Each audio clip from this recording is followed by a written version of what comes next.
सदने सो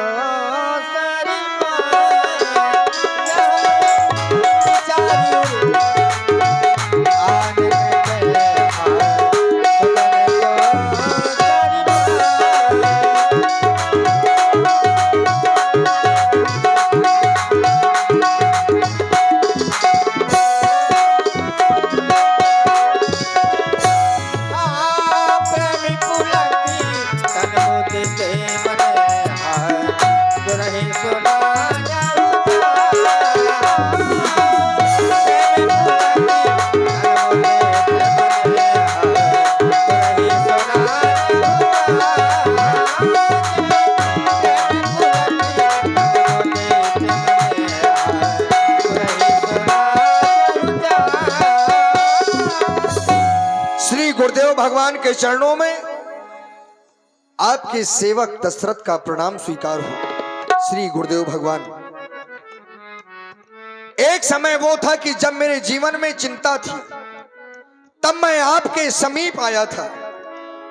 आपके चरणों की रस से मेरा जीवन आज प्रसन्नता से खिल उठा है। आज अयोध्या में केवल खुशियां ही खुशियां दिखाई दे रही हैं, लेकिन ये आपके चरणों का प्रसाद है, आपके चरणों का आशीष है कि ऐसी खुशियों में, क्योंकि जब व्यक्ति के जीवन में प्रसन्नता होती है, खुशियां अधिक हो जाती हैं, तो व्यक्ति अपने लक्ष्य को भूल जाता है। लेकिन आज आपकी कृपा से मैं अपने लक्ष्य को नहीं भूला। श्री गुरुदेव भगवान,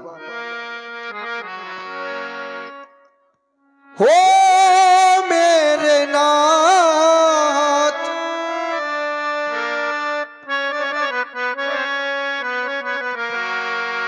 आप इस संसार के नाथ हैं। मेरे जीवन में एक पुष्प खिला है, आप उस पुष्प को, खिलते हुए पुष्प को और भी सुगंधित करने का प्रयास करें। उरिका कमल खिला दो,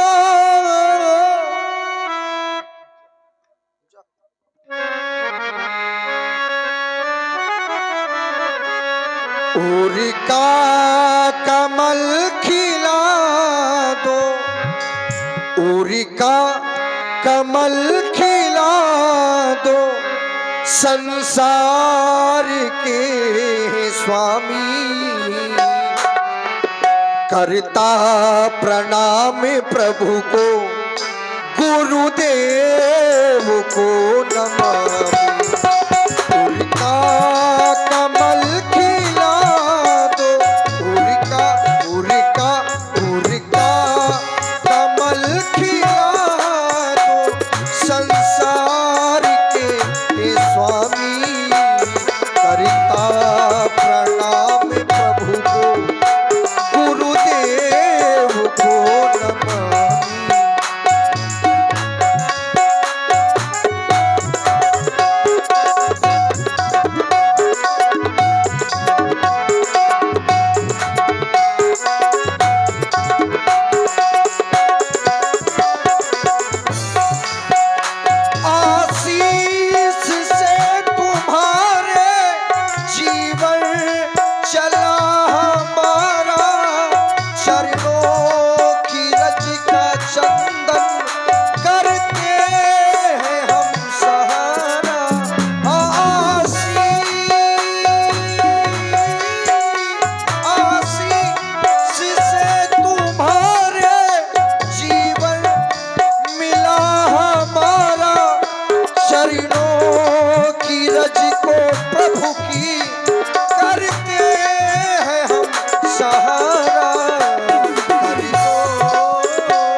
राजेंद्र, तुमने वाचक प्रणाम प्रस्तुत किया, सुनकर के हृदय में प्रसन्नता हुई। क्यों? वाणी के माध्यम से एक व्यक्ति दूसरे व्यक्ति के हृदय में उतर जाया करता है, और वाणी के ही माध्यम से एक व्यक्ति दूसरे व्यक्ति के हृदय से उतर जाया करता है। तुम्हारी वाणी को सुना और आज सुनकर के ऐसा लगा कि तुम्हारी वाणी को सुनता रहूं, तुम्हारे शब्दों के अथाह सागर में गोते लगाता रहूं, तुम्हारी वाणी के विषय में जहां तक कहूं न्यूनता होगी। मैं तो केवल इतना कहूंगा, मधुरमा यदि कंठ में ना होती तो शब्द विस्पान बन गया होता, वेदना यदि हृदय में ना होती तो यह हृदय पाषाण बन गया होता, और वासना यदि प्रेम को ना छलती तो प्रेम वरदान बन गया होता, और याचना यदि भक्त में ना होती तो भक्त स्वयं भगवान बन गया होता। तुमने प्रणाम किया है, महामंगल हो। आज गुरु सदन में आए हो, एक बार पहले भी आए थे, चिंता की लकीरें थी, लेकिन आज तुम्हारा मुख सरोज प्रफुल्लित है, खिला हुआ है। कारण क्या है? पुनः गुरु सदन में उपस्थित हुए हो, आने का हेतु क्या है? अवगत कराओ। चिंता की लकीरें होती हैं और प्रसन्नता की रेखाएं होती हैं, क्योंकि लकीरें मिट सकती हैं लेकिन जो रेखाएं होती हैं वो प्रबल होती हैं। श्री गुरुदेव भगवान, आपके समीप आया हूं, प्रसन्नता का कारण है, लेकिन वो प्रसन्नता अब मेरे जीवन में ज्यादा समय तक रहने वाली नहीं है। वो इसलिए कि आप देख रहे हैं मेरा चौथापन चल रहा है, और चौथेपन में व्यक्ति को करना क्या चाहिए? चौथेपन जाइए नृपकानन, चौथेपन में व्यक्ति को गृहस्थाश्रम का परित्याग कर देना चाहिए। मेरा बुढ़ापा है, आखिर प्रसन्नता कब तक रहेगी? श्री गुरुदेव भगवान, आज मेरे हृदय में एक अभिलाषा है। वो अभिलाषा क्या है? आप श्रवण करें। श्री गुरुदेव भगवान, गुरुदेव उतरता अब जाता है सर से वह प्रेती जवानी का, देखिए सूखता जाता है अब अपना खेत जवानी का, देखिए।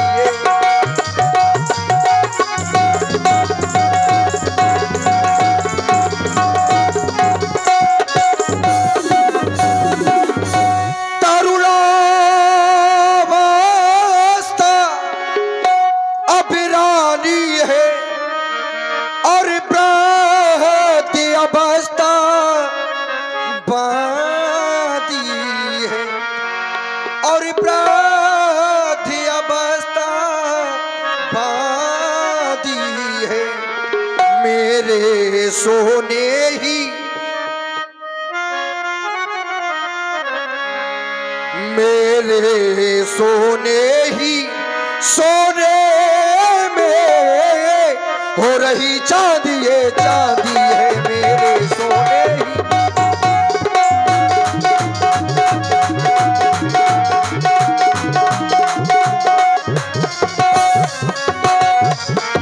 और व्यास भगवान केवल इतना ही नहीं, श्री गुरुदेव भगवान, आप वो समय भी देख रहे हैं पिछले पुरखों की तरह,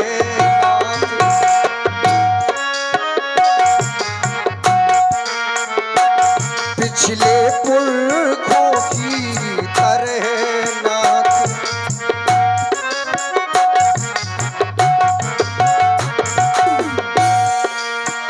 पिछले पुरखों की तरह नाथ, अब मुझे तपोवन जाने दे। पिछले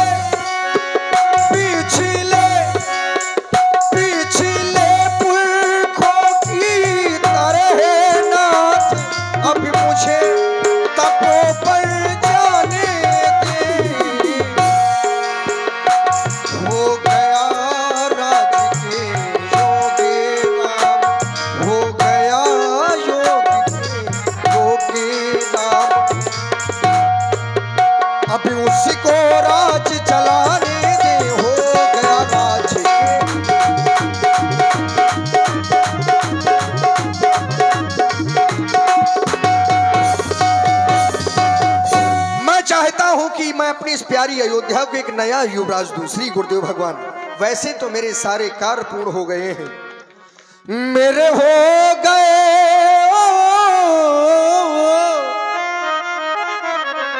मेरे हो गए सब काम, अभी सोचना है। वैसे तो मेरे सब काम हो गए, या ये कह दे कि हमें सोचना है, या फिर ये कह दे कि अब हमें सोचना है, क्योंकि जहां पर सोचना बंद वहां पर जीवन का निर्माण रुक जाता है। मेरे हो गए सब काम, प्रभु सोचना है, बस करूं राम युवराज मुझे देखना है।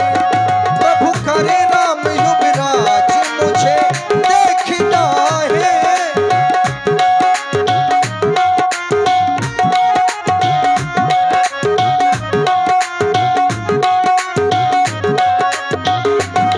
मेरे हो गए, मेरे हो गए सब काम, अब सोचना है। मेरे हो गए सब काम, प्रभु सोचना है। गुरु करे राम युवराज मुझे देखना है। प्रभु करे राम युवराज मुझे देखना है। प्रभु करे राम युवराज मुझे देखना है।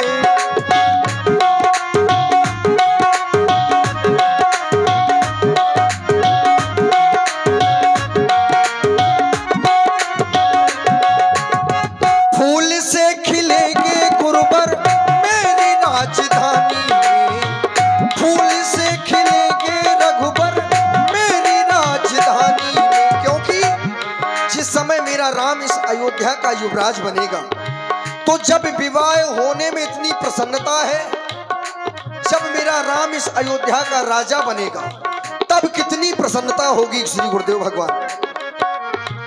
फूल से खिलेंगे गुरुवर मेरी राजधानी में। लेखनी चलेगी गुरुवर तब मेरी कहानी। लेखनी चलेगी गुरुवर तब मेरी कहानी।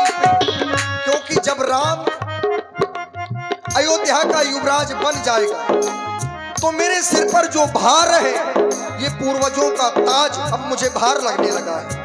जब तक मैं इसके योग था, मैंने अपना जीवन अर्पण किया, लेकिन अब मुझे लग रहा है कि मैं इस ताज के योग नहीं हूं। इसी वजह से आज कहना पड़ रहा है। फूल से खिलेंगे रघुवर मेरी राजधानी में। लेखनी चलेगी गुरुवर अब मेरी कहानी में। मेरे हो गए, मेरे हो गए सब काम, प्रभु सोचना है। अब करे राम युवराज मुझे देखना है। प्रभु करे राम युवराज मुझे देखना है। प्रभु करे राम युवराज मुझे। मेरे हो गए, मेरे हो गए सब काम, प्रभु सोचना है। गुरु करे राम युवराज मुझे देखना है। प्रभु करे राम युवराज मुझे देखना है। प्रभु करे राम युवराज मुझे देखना है। नाथ राम करिए युवराजू, करिए कृपा कर करिए समाजू। क्योंकि मैंने आपकी चरणों की सेवा करके सब कुछ श्री गुरुदेव भगवान आज तक प्राप्त किया है। मोहि समान अनुभवों न दूजे, सब पायो रज पायन पूजे। मैंने आपकी सेवा करके सब कुछ अर्जित कर लिया है। बस अभिलाष एक मन मोरे, पूजिए नाथ अनुग्रह तोरे। बस हृदय में केवल एक ही अभिलाषा है, और वो अभिलाषा मेरा राम सब प्रकार से, भय राम सब विधि सब लायक। मेरा राम सब प्रकार से मेरी दृष्टि में अब लायक है। और जब लायक है तो मैं चाहता हूं कि पिछले पुरखों की तरह मैं भी भगवान का भजन करूं, अपने जीवन को सार्थक करूं। राजेंद्र, तुम कह रहे हो अब अभिलाष एक मन मोरे, पूज्य नाथ अनुग्रह तोरे और अभिलाषा भी व्यक्त की। नाथ राम करिए युवराजू, कहिए कृपा कर करिए समाजू। जब मैंने तुम्हारे जीवन के बारे में चिंतन किया, अभिलाषा के बारे में तो पाया क्या। राजन राउर नाम यश सब अभिमत दातार, फल अनुगामी महिप मन, मन अभिलाष तुम्हारे मन की अभिलाषा बाद में जन्म लेती है।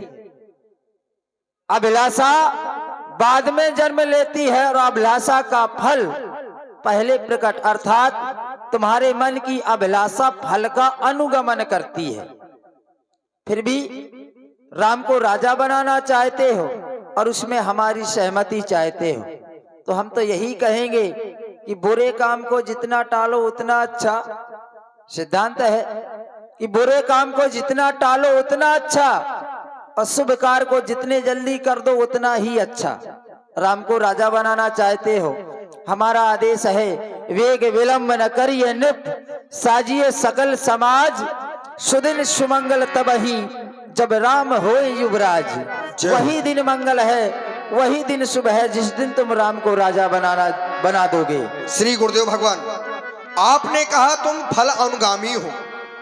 फल अनुगामी, कार्य करने की इच्छा बाद में जन्म ले, वो कार्य पहले हो जाए।